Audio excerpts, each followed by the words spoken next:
Hello, how are you, Raymond?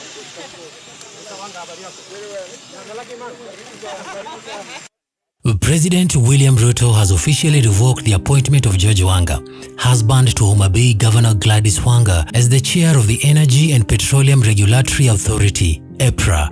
The move was made public through a Gazette notice dated June 16, 2025. George Wanga had only served for about 5 months after being appointed in January. He has now been replaced by former Mandera South Member of Parliament Adan Haji Ali, who is expected to serve for 3 years. While the revocation is framed as a routine government decision, the timing has raised eyebrows and fueled political speculation. Many are now reading this as a calculated political move, possibly payback from the president to a loud and persistent critique.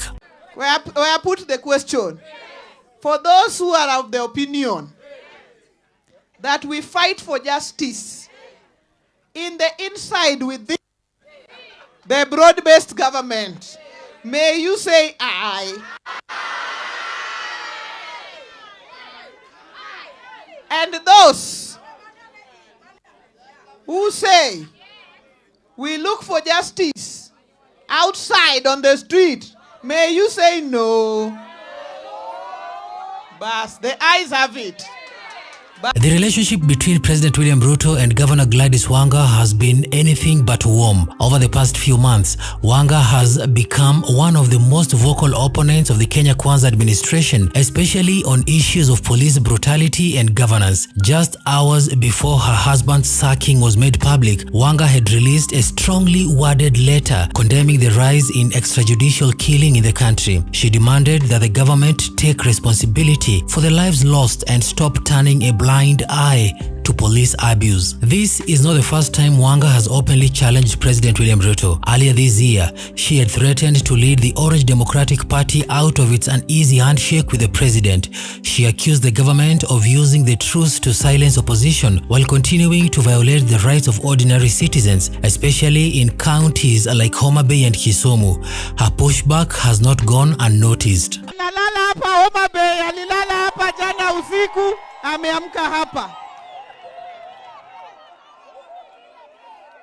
Mimi na nikimalizia, we are very grateful. So, when the news broke that her husband had been fired from a high-profile government job, many could not help but draw a connection.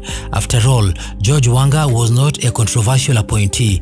He had been serving quietly at EPRA with no public scandal or known failures. His sudden dismissal, therefore, feels less like a matter of performance and more like a well-timed political chess move. Observers say this could be Ruto's way of sending a message, not just to Gladys Wanga, but to any other handshake-era leader who thinks they can enjoy government favors while openly attacking the presidency.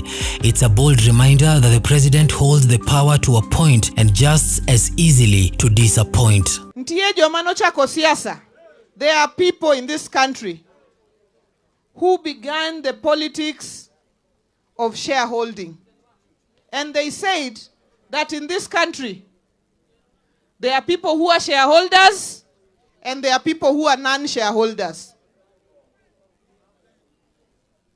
At the same time, it puts Gladys Wanga in a tough spot. Losing a top state appointment so close to her own political attacks makes her look targeted, but also strengthens her position as a fearless leader who is willing to call out wrongdoing even if it comes at a personal cost. It turns her into a political symbol for those frustrated with Ruto's regime. The revocation also adds another layer to the already complicated handshake politics. It shows that Ruto is not afraid to burn bridges, even with leaders who were once seen as key to keeping the political peace. And as 2027 slowly comes into view, these small wars may start shaping the bigger battles ahead. For now, the firing of George Wanga is being watched closely. Whether it was revenge or routine, one thing is clear: politics in Kenya is personal, and in this case, it's playing out right inside the home of one of the president's fiercest critics. Ero kamano. Kuna wale wanasema ati rais anatenga tu na anatenga na anatenga. Sisi tunawaambia amesema, ametenga na akatenda.